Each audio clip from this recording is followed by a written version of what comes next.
It's Ray from Euro Football Star. We're coming live from Taksim Square in Istanbul. The weather is beautiful today. We've got lots of sunshine. It's nice and warm. We're very excited. We've got a special guest joining us live today, all the way from the UK. Now, I'm going to introduce you to ADRIAN BRAWN. Good afternoon, or yes, good afternoon, actually. AD, how are you? Yeah, good afternoon. I'm not bad, Ray. How are you? Very well, mate. Sorry, I'm just getting mixed up with all the different time zones at the moment. I'm trying to work out who's where. We've done a few interviews back to Australia this morning. So just for our listeners, just to explain a little bit about AD. So AD is someone who I worked with quite a few years ago now back in the UK. We originally first met in Leicester City and Northampton Town. AD was working with the Leicester City women's team. And just a little bit about AD's background. He's also a teacher. He's also studies in sports psychology, and he's more recently been working at Northampton Town under 18. So his wealth of knowledge in the world game of football is second to none. A very highly qualified and skilled man, and I've been very fortunate to know AD for probably over 15 years now. So how's things going from your end, AD? Have you been keeping busy the past 12 months or so? Yeah, it's been really busy. I mean, it's sort of end of season now, so it's sort of quiet down a little bit. Most of my stuff sort of now online at the moment, sort of over Zoom and stuff. But yeah, sort of ticking over, but ready to get the season started again. That's amazing, mate. That's amazing. Now, just for all of our listeners back in Australia, we've got about 5,000 players that we work with nationally from all the major cities in Australia. We've had a few different questions pinged in for you. So you okay if I shoot the questions and see if we can get them answered for the listeners? Yeah, it's fine. Just talking and thinking back to your teaching background, how have you found that linked into football and in regards to your coaching? And do you think it was an advantage having a bit of a teaching background as well? And do you think it benefited in any way? Yeah, I think it sort of benefited sort of myself and also my delivery in very much understanding sort of your ABCs and the basics you need to then progress to obviously moving on to that sort of elite level, and going sort of further afield within, not just in football, but in other sports. So, picking them up and obviously teaching them has sort of helped them progress me as sort of as a coach and a teacher. Yeah, it's amazing. I know when we first met, we went back and we were working at Leicester City together, and I remember the changes that went through in the Premier League with the EPPP and categorising all of the academies. And I think that was one of the big things that was taken out of teaching, was designing those individual objectives for players and giving them individual objectives in training and game days. And I think that's been one of the highlights of getting teaching involved into the process of coaching. Yeah. Now, one of the other questions we've got as well, obviously, we've got a little bit of a sports psychology background for you, and you're still going along your journey with that. Do you feel like that's benefit, and it does benefit in any way being a coach, of being able to bring that into the game? Oh, hugely. It's becoming sort of more prevalent in the game. And, from sort of beginning my coaching journey to sort of, doing more coaching sort of badges and sort of CPD and stuff, there's a lot sort of the mental side of the game now involved in it. So it's getting coaches to think about it. But I mean, the sports psychology side for me, it hooked me into sort of where I wanted to go sort of next in my career, and sort of being a sport and exercise psychologist. And I think it's, has a huge input within the game. Players, could be brilliant, but what could then be in that place is sort of, have they got the right mindset as well to go along with that sort of technical side and tactical side of their game. And working with sort of the teams that I've worked with the last season just gone, hopefully I've had a positive input in their journey and in their progression that they have. That's amazing, mate. And actually our next question, it actually follows on from that psychology question, and it's all around mindset, and you just spoke of that. One of the questions we've had in for you was asking around mindset. Is there like one tip or one little bit of advice you can give to a young up and coming player, whether they be a girl or a boy, that they could maybe take into the game? I'd say have that growth mindset. Don't see feedback as a form of criticism. see it in a positive light of how you can become a better player. Whether, from its coaches, parents, peers, internally as well. It's, don't see it as a negative thing or a bad thing. It's something that treat as a positive manner. Okay, right. So how am I going to get better at that? What am I going to do to be good at that, or to go and perform better there? Yeah, that's amazing, mate. That's really good. And on our next question, which follows on a little bit again from that, these all rolling really nicely, actually. But one of the questions we've had sent in was, what are the 2 or 3 key areas do you believe to make it as a football? I think there's got to be that. There's got to be, there's got to be a technical ability. Having that sort of technical ability. I think it's a strong areas where it's not dwelling on sort of mistakes. Everybody makes mistakes in life, not just in sport, but just in life in general. And it's not sort of dwelling on them and thinking about them. It's about being in the present and being in the moment, focus on that task in hand. So I think that mindset's really important to sort of help, those players. And I think that's one of them difference makers for, how come certain players might make it compared to others. It's that mindset as well. I think that's sort of really important. So I'd say technical ability, mindset, and that willingness to work hard and graft for it. And, there's many routes now sort of getting into, the elite side of the game. It's not just going through an academy sort of all your life. You can, start off in the lower leagues and build up. There's more players now coming through that way. As well as sort of coming through academies. So, it's, if you don't succeed that first time, if it's still a dream, don't give up, keep going. There's other ways of getting to the route you want to get to.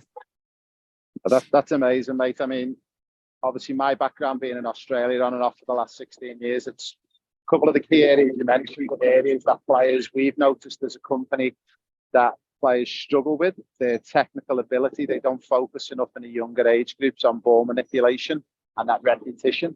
And the next one that you hit on again was one that we're really struggling with in Australia, believe it or not, is that mindset and that ability to go above and beyond. And one of the big problems that we have is that we've got a lot of success stories through our academy, sending them to Europe and getting pro scholarships. But the real reason is that those boys and girls are the ones who've been willing to go out and do 5-6 sessions a week, playing 2 matches. And then we get, unfortunately, you get a lot of players and a lot of families think you can do it just by turning up for 2 sessions a week. And we tell them there's no magic recipe to becoming a footballer. It's literally hard work, mindset, repetition, and also installing that technical ability.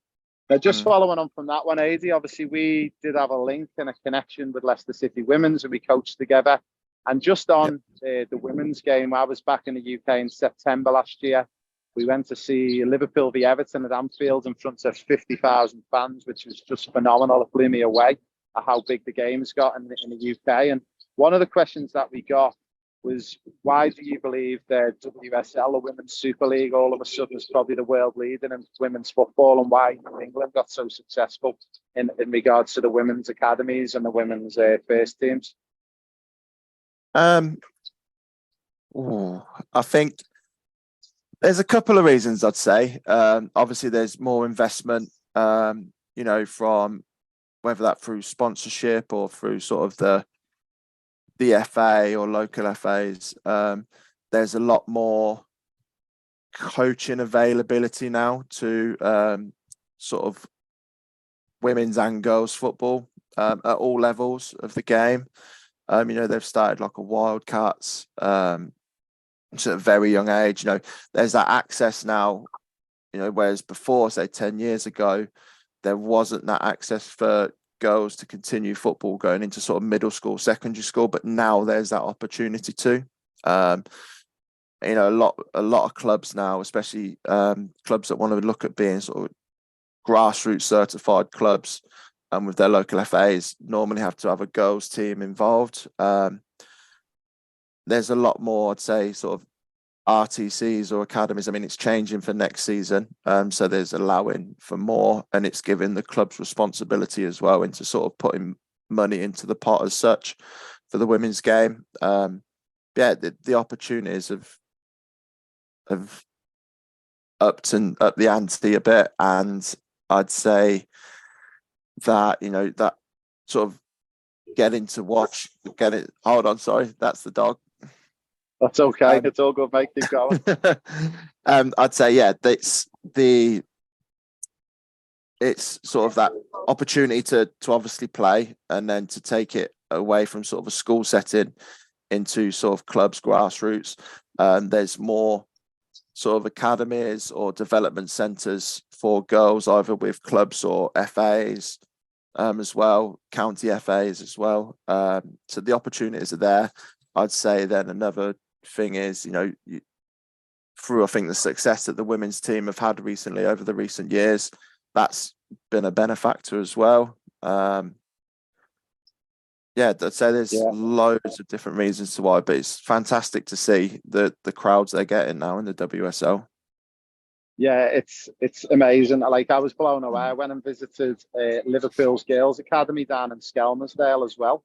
And even, you know, I think back to when we were involved with the Girls Academy and the women's team at Leicester, and just the level of the players, like the girls blew me away. The level and how high they were, and the standard of football just was amazing. And I think that's one of the things that I've noticed in Australia. We tend to do really well with the women's game, and the Matildas are normally very, very strong. There's a lot of Matildas playing back in Europe, but I think we're starting to drop behind a little bit again with that investment and involvement. And yeah, it's probably some key lessons learned. Now that's amazing, AD. The next question we got, and this is a really interesting one. We had a question in from some of our Italian community. I heard a point on TalkSport last week on BBC, and it was really interesting. And they were talking about the fact that there's 3 Italian teams have made all of the European finals in Inter, Roma, and Fiorentina. And the question that we got asked is this like the second coming of the Serie A, with the Italian football getting stronger again? Or is it because Italy didn't make the World Cup and those players have had a lot more rest and had downtime during the World Cup? What's your belief and background in the Italian teams all of a sudden making all 3 European finals? I mean, I think I listened to that with Ali McCoist. That was it. Saying about it. Yeah, in the morning. And you know, it's great to see. You know, you want as many top leagues as you can and sort of there, but I think you know, without sort of being there, I couldn't definitely say. But again, I think there's sort of a lot more possibly investment within the clubs themselves. You know, there's, you know, a lot more players wanting to go and play there. You know, whether it's got that sort of stereotyping in a way of, you know, you can go there, sort of play your latter years of the career, and it can extend your career for going to play there because it's a different style of game. You know, I think maybe that's sort of gone now. You know, a lot of youngsters are sort of going there as well. I think their academies are bringing through a lot of young players that they're using, because obviously money's not as sort of fluent as it is in the English Premier League, you know, where you can throw like 100 million at a player and it's not a bad thing, you know. Whereas I think it's a lot sort of purse strings there. So they're investing in sort of their youth players to bring through, and using that money then sort of obviously help the club. Yeah, it's great to see. I loved watching the old Italian football on Channel 4 when I was a kid. So hopefully that comes back. Yeah, I used to love that. Was it Scorio on Channel 4? Good. Yeah, it was wicked. It was good. And look, I actually heard that talk on TalkSport with Ali McCoist, and I thought when that was put across in the 2 arguments, I've got a very good Italian friend in Jamie Laurenti back in Brisbane. And my thoughts on it were, it was a couple of reasons. One, I think the World Cup did have a knock-on effect. And 2, I think that, I just think it was a lot of the draws I noticed. I don't know if it was done on purpose, but a lot of the draws in Europe, the Italians were all put down one side of the draw. I think we had Real Madrid, Chelsea, Liverpool, Bayern Munich and Man City all in one side of the draw, and then on the other side we had all 3 Italian teams.